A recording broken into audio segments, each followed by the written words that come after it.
Thank you very much, Professor Schwab. To all of you who are here present, greetings. We want to start off by thanking the World Economic Forum for giving South Africa this opportunity to outline what you requested us to do, what our priorities and objectives are for our presidency of the G20 that will be held in Johannesburg in November. But I also want to thank Professor Schwab for availing this opportunity to us. As you know, South Africa's G20 presidency follows on the heels, and may I say the hot and very successful heels of the G20 presidency last year of Brazil. And it will take place ahead of the G20 presidency of the United States of America, which has just inaugurated its president. Now, as a leading forum for international economic cooperation, the G20 is an institution that plays an important role in shaping the economic architecture of the world, as well as various economic institutions in the world. For the first time in the history of the G20, it will be hosted on the African continent, particularly following the admission of the African Union as a member of the G20. So we are rather pleased by this. It is a very important and most significant moment for South Africa, as well as for the African continent. But may I add, I would suggest that for the world as well, because it was in Africa where humans developed the capacity and the impulse for cooperation. Cooperation has been one of the key markers of human development, touching on many aspects of human life, survival, social organization, technological and cultural progress, which is what the G20 was established for, to foster cooperation and to deal with challenges that the world faces. So cooperation is the bedrock of human civilization. Because without cooperation and collaboration between individuals, groups of individuals, peoples around the world and nations, humanity simply cannot progress. Now, as we confront the challenges of the 21st century, from climate change to pandemics, to addressing the challenge of poverty, to terrorism, from migration to artificial intelligence, we are in many ways once again called upon to harness that most powerful and most enduring of human attributes, mutually beneficial cooperation and collaboration. This, I believe, is a time of rising geopolitical tensions, unilateralism, nationalism, protectionism, and isolation, rising debt levels, particularly affecting poor countries in the world, and also importantly, the declining of a sense of common purpose. Yet, this is a moment when we should be standing together as a global community to resolve the problems that confront humanity by ending the wars and conflicts that are causing such hardship and misery to many people around the world. We are also called upon by the exigency of the moment to act together with greater urgency to halt the destruction of our planet. Now, this is a moment when we should harness also the abundant resources we collectively possess and the remarkable technologies that human ingenuity has produced to overcome poverty, to overcome inequality, unemployment, and especially youth unemployment, and the abuse of women once and for all. 33 years ago, the founding president of democratic South Africa, Nelson Rolihlahla Mandela, spoke here at Davos, and he said, "Our interdependence, bringing us together into a common global home across the oceans and the continents, demands that we all combine to launch a global offensive for development, for prosperity, and human survival." In pursuit of this objective, and in giving effect to the mission of achieving or implementing what Nelson Mandela said, the mission of the G20 South Africa will focus on three themes: solidarity, inequality, and sustainable development. It is South Africa's firm view that these themes can best be taken forward through the collective actions of a number of institutions like the G20, as well as various multilateral organizations such as the United Nations, the World Trade Organizations, the World Health Organizations, financial institutions of the world, some of which should be reformed and be made more representative and responsive to the needs of the citizens of the world.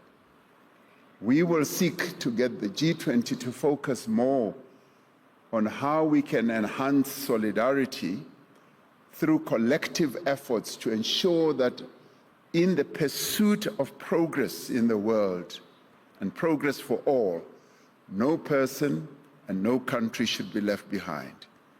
The rights and freedoms of one people cannot really be separated from the rights and freedoms of all people in the world. This is the foundation on which solidarity is built, and we will seek to spread this message and get it fully embraced by the G20. One of the greatest impediments to growth, to development, and to stability is the persistence of inequality within and between nations. The pursuit of the United Nations Sustainable Development Goal on reducing inequality is as much an economic imperative as it is a social imperative. As the G20, we need deliberate as well as coordinated efforts to focus on inclusive growth based on responsive trade and investment to grow the incomes of poor countries and the poorest in society, and to ensure equal access to opportunities, especially to women and young people in the world who are the most badly affected by lack of progress.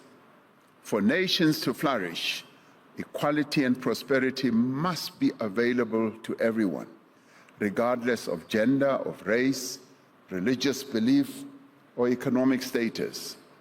In addition to huge gaps in economic capabilities and levels of human development, countries in the global south face a lack of predictable financing development, as well as climate change. They also face high levels of debt, and they are vulnerable to pandemics. Debt sustainability for low-income countries is one of the 4 priorities of South Africa's G20 presidency. In the world we inhabit today, the pursuit of equality and the practice of solidarity cannot be separated from sustainable development. We need to meet the needs of the present without compromising the ability of future generations to meet their own needs. It is therefore in the interest of all countries that they should act together and act with greater urgency to reduce global emissions and for industrialized countries to support the climate actions that poorer countries or nations must necessarily take in line with the support of the decisions of the UN climate change summits, right from COP that was held in Paris, right through to the recent one. Another of South Africa's priorities for its G20 presidency is therefore to finance and to mobilize the just energy transition, to mobilize finance, that is. We will seek agreement on increasing the quality and quantity of climate finance flows to developing economies, as agreed at the various UN climate summits. We will continue to call on global financial institutions on the redirection of special drawing rights which are left unused to a large extent. It is simply, in our view, not fair that over 60% of special drawing rights go to a handful of wealthy countries. And these drawing rights should be redirected to enable countries in Africa and other parts of the global south to realize their developmental aspirations, to enable them to invest in infrastructure, in industrial development, in education, in training, and in healthcare. We need to leverage private capital and use innovative forms of finance, as well as taxation, to raise additional resources for sustainable development in various countries in the global south. Now, global finance institutions should help to de-risk and support more financing for emerging and developing countries. We need to support country initiatives that are aimed at addressing climate change, such as the Just Energy Transition Partnership that South Africa has entered into with a number of countries of the global north.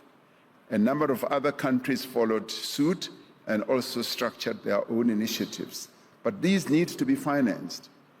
As we accelerate the transition to low-carbon economies in a manner that is just and inclusive, we must also at the same time recognize the damage that climate change has already done and will continue to wreak around the world. In light of this, South Africa has therefore made the strengthening of disaster resilience as another of the priorities of its G20 presidency. The increasing rate of climate-induced natural disasters is affecting countries that can least afford the costs of recovery and rebuilding. And these disasters are also happening in developed economy countries. We've seen how in America the fires are raging, and even in Europe how floods have also caused a lot of devastation. But countries in the global north can recover quickly because of the economic strength that they have. But in order to address the challenges that countries in the global south face, we believe that special financing and insurance mechanisms must be made available to scale up the funding for post-disaster reconstruction.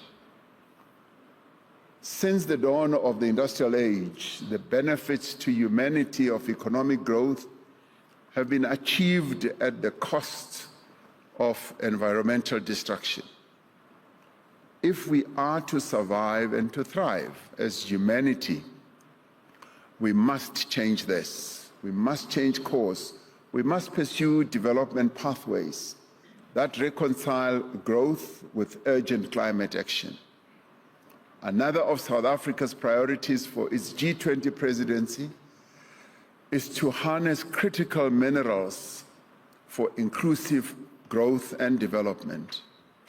We need a G20 framework on green industrialization and investments to ensure progress towards a grand bargain that promotes value addition to critical minerals, particularly close to the source of extraction. We also need the development of low-carbon manufacturing value chains, which can support decarbonization and industrial development. There is a need to promote beneficiation and local value addition of resources at source, resulting in an additive rather than an extractive relationship. As minerals extraction accelerates to match the needs of the energy transition, the countries and local communities that are endowed with these rich resources must be the ones that benefit most. At the moment, they don't benefit much because the benefit flows out of their own countries to other locales in the world.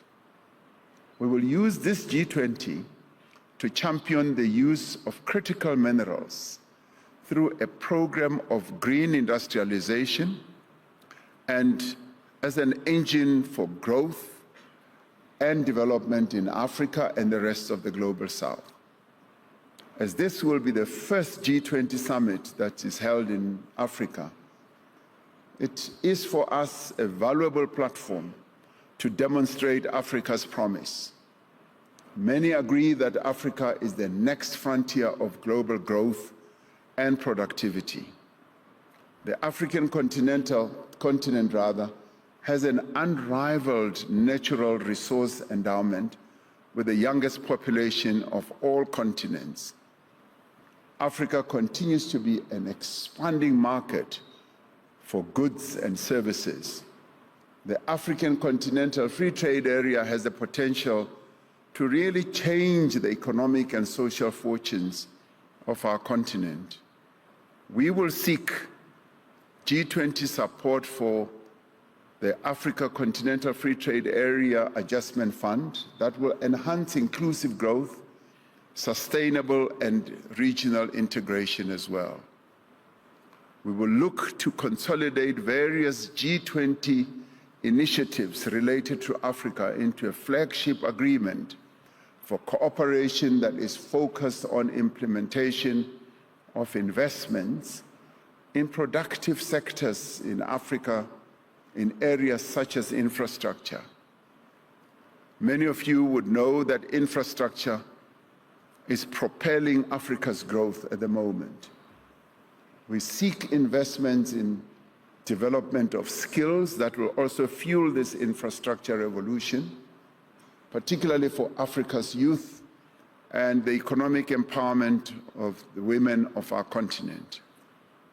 In the health sector, we would want the G20 to support the production of pharmaceutical products such as therapeutics, as well as vaccines to deal with pandemics. The digitization of the continent, particularly when it comes to artificial intelligence, will enhance trade and development, and they are key enablers that we want to see fully developed. Through its G20 presidency, South Africa is well positioned as a country to advance global cooperation and to build partnerships for growth as well as for development.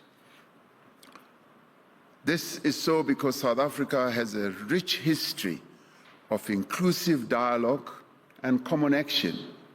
Over the last few years, the South African government has been working very closely with social partners in business in South Africa and with labor and with civil society to address the key national challenges that face our country, as well as to drive inclusive growth. And this cooperation culture and the approach that we have developed over many years has taken us to a higher level. And with the establishment, particularly of the Government of National Unity that you referred to, following the elections that we held in May last year. The Government of National Unity, or the GNU as we call it, made up of 10 political parties, a government that we were able to set up in exactly 4 weeks, when many other countries, particularly in the global north, take up to 1 year, and we did it in just 30 days. So this has been vital to stability, as well as inclusive governance in our country, and has largely contributed to greater interest amongst investors in South Africa's economic prospects. And I do believe that some of those investors who are having a fresh look at South Africa are also here, and we are going to be interacting with them. The seeds of human progress were sown in Africa. In Africa, the earliest forms of cooperation were forged and developed. As the leaders of the G20 return to Africa, we make a call that we all harness these essential capabilities that will make us take action to build a better and a fairer world. We intend that the G20 in Johannesburg this year should really be a forum where cooperation and collaboration amongst the leading economies of the world will be taken to a higher level. Acting together, we should build an inclusive, just, and equal world in which all may prosper, leaving no one and no country behind. So I look forward, Professor, to welcoming you to the G20 in Johannesburg later this year. And even if you do not participate, any of you do not participate in any of the 130 G20-related meetings, because that's how the G20 works. It builds up to the Leaders' Summit, which will be held later in the year, through the various meetings in finance stream and trade stream and many others. I'd like to invite you to come, even if you do not participate in any of these meetings, just to come to South Africa and come and see South Africa for yourself, the most beautiful country in the world. So I invite you to come, and thank you very much. Life of an artist, bacho xa spices, glorifying drugs as a stage fright cure. You can try this just when you're about to grab your chance of staging. Excitement, you can't think out this industry, or should I say this killer dream, cause you will swear that from the start it was designed to kill artists. Bangakulwela when days are bright, umuthembekile.